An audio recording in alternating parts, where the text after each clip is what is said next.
Hey, Lashpreneurs, happy Friday to you. We are going to talk about kind of the mindset stuff that has really, really been powerful for me in growing a business, running a business, even affecting my everyday life.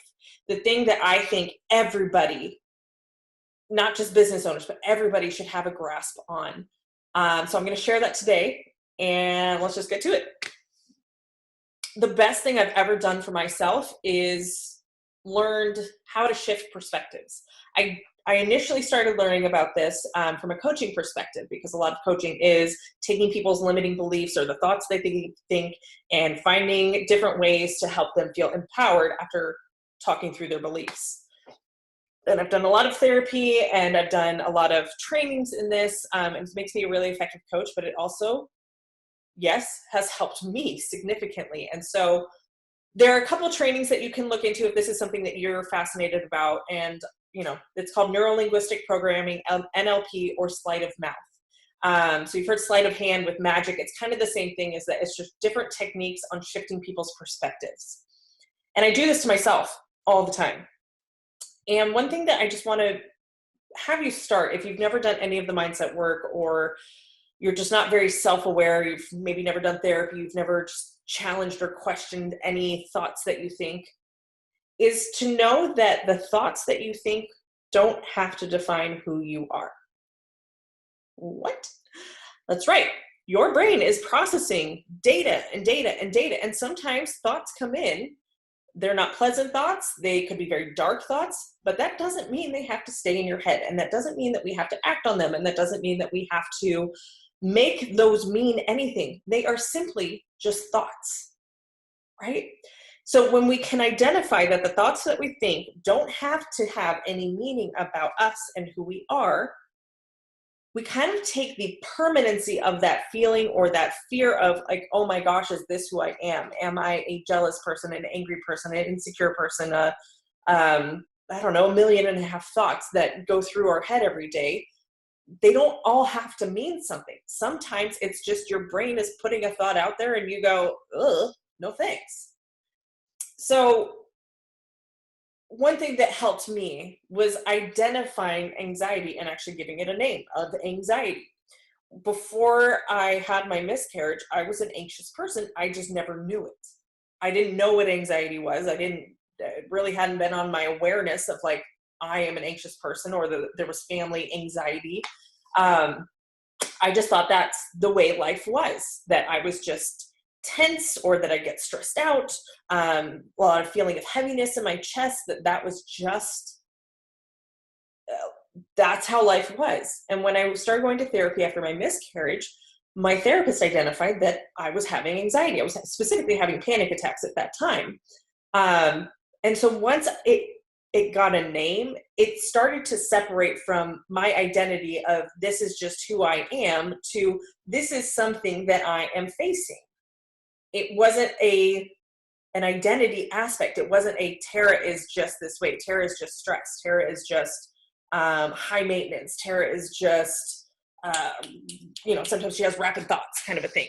It was something separate of me. And that was almost freeing to give it a name of, oh, this is just my anxiety talking, right? It's not Tara talking, it's my anxiety. It is something separate of me, so that I don't have to take all of this meaning and feeling as like, this is just the permanent state of who I am and who I will be forever. It gives me choice to go, do I want to face my anxiety and learn tools, techniques, and skills to help lessen my anxiety and then get back to being me? Or do I want this to define me and be who I am and just live in that and not have any power over it and just suffer unnecessarily?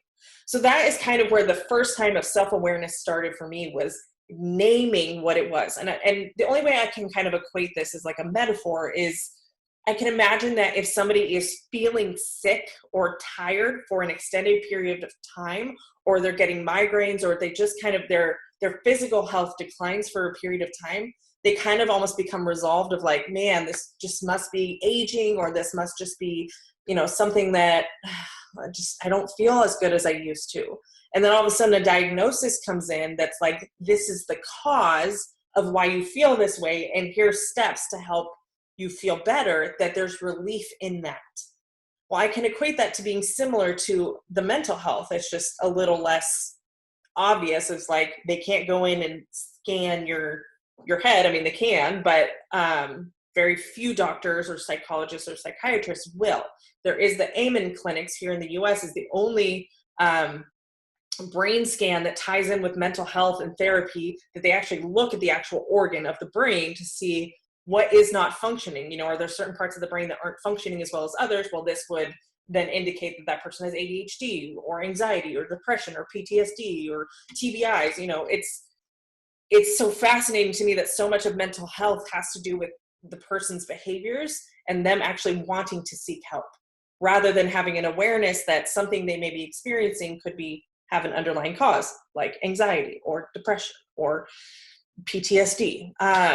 So how this shows up in our business is we have these beliefs and these thoughts that come in, and if we aren't empowered by them, if they don't excite us, very few of you will actually challenge that belief and come up with one that is empowering. And this is a lot of what I do in coaching inside of our society is, here is a belief that somebody has, and it usually comes in the way of a post of, you know, a client no-showed me, or a client left a bad review, or, you know, I'm really stuck on this website thing and I just can't get past it. And it's been 3 months and I've been sitting on this one part of the training and I can't pass it. Or FOMO, like I'm so behind, I should be, you know, further along, or I live in a saturated market, or my competition said this, or everybody's fully booked and I'm not, or, you know, there's a whole bunch of different posts that happen. And part of what my training and what I experience in myself and like challenge with myself is, what is the underlying belief that this person is having, that they're identifying something that is not empowering to them, right? So let's use the saturated market example. Most people don't go, I live in a saturated market. There's enough money and abundance for everyone. Let's have a saturated market party, ladies. Everybody, competition. Let's get together and celebrate. We're so awesome, right? That's not usually the response that people have to living in a saturated market. It's usually, I'm never going to be successful. I have to charge low prices. Nobody wants to come to me when they can go to Sally down the street for $10 less. That girl's fully booked. That girl's fully booked. That girl's fully booked. I must not be able to get clients because I'm not fully booked. Nobody wants to come to me. I'm not good enough. I don't, you know, 1.5 million beliefs that then follow. I live in a saturated market. So how do you start to challenge these beliefs? Well, first you got to identify where those beliefs came from, and even what does the belief even mean? Because even in that process itself can dismantle this belief to being kind of a ridiculous thing that you think. So let's go down the saturated market belief. Where did that even come from? Well, likely you were with somebody else who was told they live in a saturated market, and they put that idea in your head, and you're like, well, yeah, it must be in a saturated market. That's why I don't have any clients, right? Well, what is a saturated market? Like, do you have an actual definition of when you're in a saturated market and when you're not? Like, is it like for 10,000 women in one city, if there's more than 50 lash artists, now all of a sudden we're in a saturated market. But if there's 49 lash artists, we're not in a saturated market, right? Like, doesn't that sound ridiculous? Do you guys have a definition of what an actual saturated market is? Just a lot of lash artists in an area that, you know, there's not enough clients to go around. Well, how do you know that? How do you know there's not enough clients to go around? Well, because I don't have any clients. Well, maybe it's due to your lack of marketing. Maybe you don't know how to market. Maybe you don't know how to get clients in the door. Not that there's so many people and they see you and they're like, no, I don't want to go to her because of XYZ reason. I'm going to go over here because she's fully booked and she looks like she's awesome. You make up all these different beliefs when you don't really have a true definition of what that meaning, that word saturated market actually means. Right? So let's just say, okay, yes, you now have a definition that for every 10,000 women, if there's more than 50 lash artists, then we're in a saturated market. Let's just say that is your reality, right? Speaking to you in Utah, guys. Right? So how can we look at this belief if we're going to choose it, right? And we're going to give it a meaning and we're going to compare our experience and go, yep, this is what I'm experiencing. How can we dismantle that belief or shift that perspective to have it be empowering to us? The way that I often do this is usually I can get to the belief that is more empowering and I walk somebody through it. I'm going to try and do that for you, but it's hard without a two-way conversation. So you're just going to have to answer the questions as we go. Feel free to pause the episode and think about your response before, I keep going. All right. So saturated markets. Would you rather the opposite be true? That there are no lash artists in your area, that there's no proof that anybody wants eyelash extensions, and you were the lone wolf, the only one in there in that marketplace that is doing this? Is that what you would rather have? Now, some of you are like, yeah, I would love that. Okay, and that's fair. But what would that look like? You would have a lot of trying to educate people what eyelash extensions were. Why would they want to pay for that? What's the difference between that and strip lashes? So your marketing needs to shift if you were the only one doing it. There's also proof of concept that we can look at in a saturated market. We can look at a saturated market as there is enough demand and enough money out there in this particular service or industry that there's a lot of people wanting to get in on that. That's why there's a lot of competition, because there's money to be made in it. If there was no money to be made in it, then you wouldn't have competition, because people wouldn't want to do it because there's no money to be made in it. So would you rather have a situation where there's no money to be made in it and nobody wants to do it and everybody fails at it? That's why there's not competition. Or the belief that there's a lot of money to be made, there's a lot of demand for these types of services, that's why everybody's getting in on it. And so it's a saturated market. So they're more sophisticated in understanding what eyelash extensions are, which means you don't have to do the basics in your marketing of like, here's what eyelash extensions are. If you live in a place where there's very few lash artists and there's little knowledge on what eyelash extensions are, and maybe they only think it's for celebrities or they don't even know what it is, you have to do very basic marketing of like, here's why eyelash extensions are awesome. Here's why you should want them. As opposed to a saturated market where it's really, people have an understanding what eyelash extensions are. They probably know 1, 2, 12, 20 people who have them. And so your marketing pivots and your marketing has to shift based on the knowledge level of the marketplace that you're in. And a saturated market means that they're pretty savvy on what the service is. So then you just have to focus your marketing on what makes you different than all of the other competition. So it's just a way of shifting your marketing. The same marketing won't work in a place where there's only 1 or 2 lash artists, but thousands and thousands of potential clients, as there is in a place where there's a lot of competition, because the general population has an understanding of what they are. There's enough want for it, but they're just trying to decide which lash artist they go to. Not that they want lashes or they're not sure if they want lashes. They're just trying to pick which lash artist they want to go to. That's where your marketing pivots, right? So we can look at a saturated market as an area of opportunity, because you listening to this podcast automatically puts you in a different level than the majority of your competitors in your saturated market, because the majority of your competitors in the saturated market are dog eat or monkey see, monkey do. Right? They're looking at the fully booked people, what they do, and they're copying and pasting that on their marketing, their social media, their discounting. They're looking what everybody else is doing, and they're trying to emulate that, being like, oh, if I just do exactly what this other person's doing, I will have the exact same results. Well, in a sophisticated market that has a lot of options, you are then making yourself look exactly like your competitors. So how is someone in that market going to choose which artist to go through? If it's an apples to apples comparison, you guys have heard me say this before, I'm sure, they will choose the cheaper apple.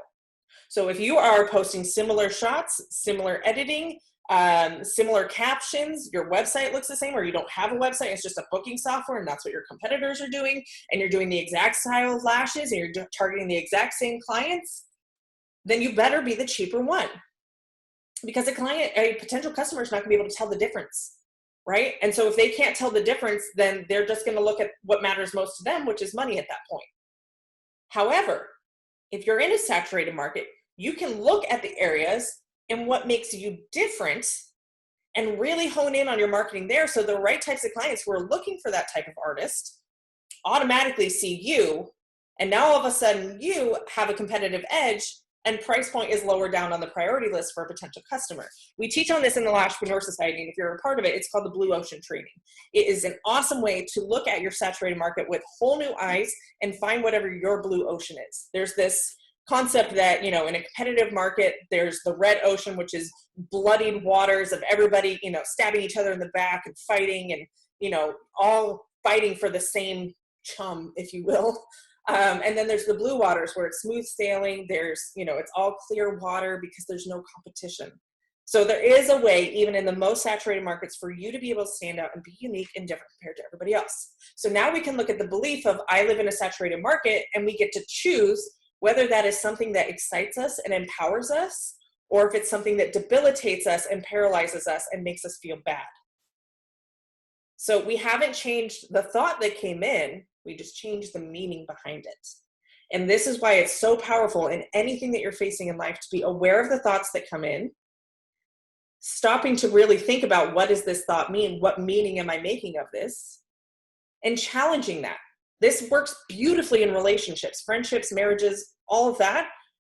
I heard somebody say this to me, and based on my experiences and my beliefs, I made it mean this, right? So there's the fact of what happened. There is the narrative or belief that was made from this experience. And then there's your behavior or your response to it. And all of that can get you in a lot of trouble or can be really exciting, right? Let's go through one more example. Let's talk about money. Some of you are like, yes, let's talk about money. And otherwise like, no, I don't want to talk about money. I'm scared of money, right? So a common belief that lash artists or new beauty business owners or even beauty business owners who've been in for a while think is I'm not good with money, or I'm not good with numbers, or I'm not good with math, or finances is just not, it's not my skill set, right? Like it's not my strength. I just don't know what I'm doing. Or money is scary, or money is bad, or rich people are greedy, or, a slew of beliefs that God bless our parents, but they gave to us that weren't necessarily empowering, right? And weren't necessarily helpful in how we operate our business, which by definition, my belief is that a business is solely created to make money. Otherwise, you have a hobby or a charity or a bunch of other things, but it's not a business. A business should make money. And if it doesn't make money, then don't call it a business, right? But you guys are listening to this because my assumption is that you want to run a business, AKA you want to make money. And there's nothing wrong with that, is my belief. And you may have other people in your life who are like, why do you want to be a lash artist? Why do you want to have your own business? Like, when are you going to get a real job? Right? If that's the beliefs that you have and the thoughts that you have coming in because of the environment you're in, it's going to be very hard for you to have any level of success, because it will mean that you will have to make that person wrong. And those are typically people in our life that we want to keep close to us, well-meaning family members who are just trying to look out for you, but really their beliefs that they're imparting to you, that you're used to trusting in them and taking what they have to say as fact, now all of a sudden prevent you from having the success that you want to have by stepping out on your own and becoming a business owner. So how do we take the narrative or the belief that I'm not good with money and flip it? So it's an empowering belief. Because I don't think most people are like, I'm not good with money. Yay, celebrate. I'm so awesome because I suck at money. Woo! It's generally not the approach or that people take with that belief, although you could. So let's look at how being good with money or not good with money, how we create meaning around that. So if you say, I'm not good with money, where are you looking to find evidence of that? Probably your bank account, your sales reports, profit and loss statements. Although if you're not good with money, you probably never even looked at a profit and loss statement.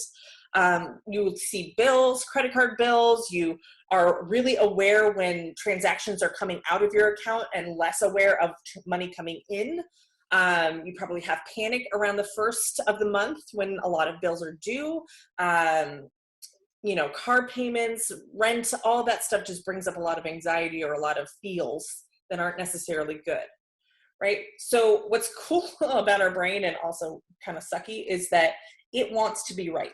Your brain wants security. It wants control, right? That's how it relies on keeping you safe, is by coming up with a thought, defining that as your reality, and having evidence to prove that you were right. That way it keeps you safe, right? So if you think that you're not good with money, your brain is going to actively seek out evidence that that thought is true, because your brain wants to be right. So it will look at the fact that you have credit card debt and that you owe a lot of money on a car, or that you owe somebody money and you happen to see them a lot. And that narrative is always there, like, God, I still owe them money, like this is awkward.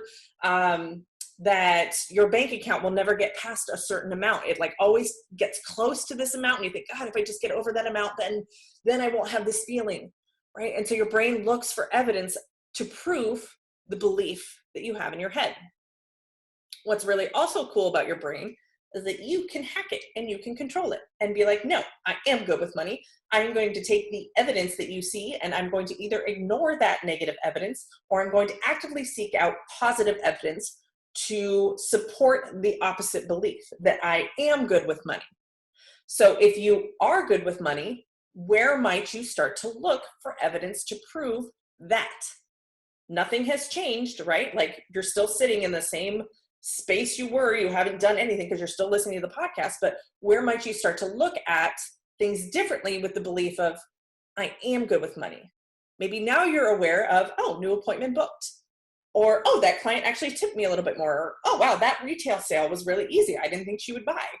Or, wow, I paid that bill on time. I must be good with money. Or, I don't owe late fees because I actually paid it off. Or, wow, in the past, I have been able to pay off debt in the past, so I could probably do it again, right? All of those are much more empowering thoughts and evidence to prove a positive belief than looking for and finding evidence for a negative belief. So I don't know if I'm getting too woo for you, but this is what I want to challenge you with this week as I kind of start to wrap this up. Just start to become aware of the thoughts that aren't serving you, whether it's in your personal life or in your business. What are those thoughts? And feel free to DM me and share me. Hey, I listened to the episode. Here's the thoughts that I have that I feel like aren't really good for me. They're not making me feel very good. They're not making me feel empowered. I feel like I keep coming up against these objections or these beliefs that just suck, right? And I can help you work through them. It's my gift. Usually it takes less than a minute or two for me to help shift your perspective. So feel free to DM me and let me know. But yeah, start to be aware of those thoughts and beliefs. And then use some of the tools that we've talked about today of, how can I think about the opposite? Do I want the opposite to be true? Yes or no? How do I define this belief? What meaning am I making from this belief? Is this a belief I want to have or not? Do I need to kick this thought out of my head and just be like, no, not welcome here. This is not who I want to be. You actually have a lot more say and control over who you want to be than you think, because you are not a victim to your thoughts. Sure, there's chemical influences and all that kind of stuff that we can talk about, but that's really more for a professional setting. But you do have an aspect of control over the thoughts that you think. And this is where you really can choose the empowering thoughts. I can look at my business over the last 18 months and go, oof, 2019 was our best year. I thought we were headed in an upward direction. 2020 came and it was not as pleasant. And I can look at, wow, this was awful. This sucked. This was the worst thing ever. But in all reality, I get to choose beliefs that serve me. And so I look at how those beliefs were, or that situation, that decline in the business, was a gift to me. An example I'll give you is my miscarriage, right? The most devastating thing I think I've ever been through. And part of my grieving process was choosing different beliefs. Instead of, why did this happen to me? Why did this happen to her? We had a daughter. Why our family? Why my first child? Why did it happen so late in pregnancy? Like, all these different things that I had to work through. And now what really helped me to close that chapter was looking for the gifts that are in my life and a part of my life that would not have happened had that child lived. Both of my current children are evidence of that, right? So I'm seeking evidence to see, where was this actually working in my favor and my benefit, even though that meant losing a child. And this is impossibly hard to do. I can tell you, it was not easy to go through, but in ways now it is her gifts to me. So I took a bad situation and I call them Kaya's gifts. Her name was Kaya. And my children are those. The business, the Lashpreneur, the people that I've impacted are all a direct result because of Kaya, right? Because if she was here, I would not have become a business owner. I mean, you never know, but that wouldn't have been the plan that I was on. That wouldn't have been the trajectory of my life. So much empowerment came from my son's birth and how long it was, and IVF and the infertility and the miscarriage and all of that. But when he was born, it was the most empowering experience I'd ever had. I don't know that I would have had that without all of that trauma, without all of that loss. And that has helped give me a strength that's been able to help motivate me to help inspire other women and coach them through business and help them through beliefs. So there's always a way to look at even the worst of situations and shift a perspective that helps serve you, to help free you up to live your life and not be held back and not feel paralyzed by fear and anxiety. All right, guys, that's all I got for you today. Until next week, have a good one.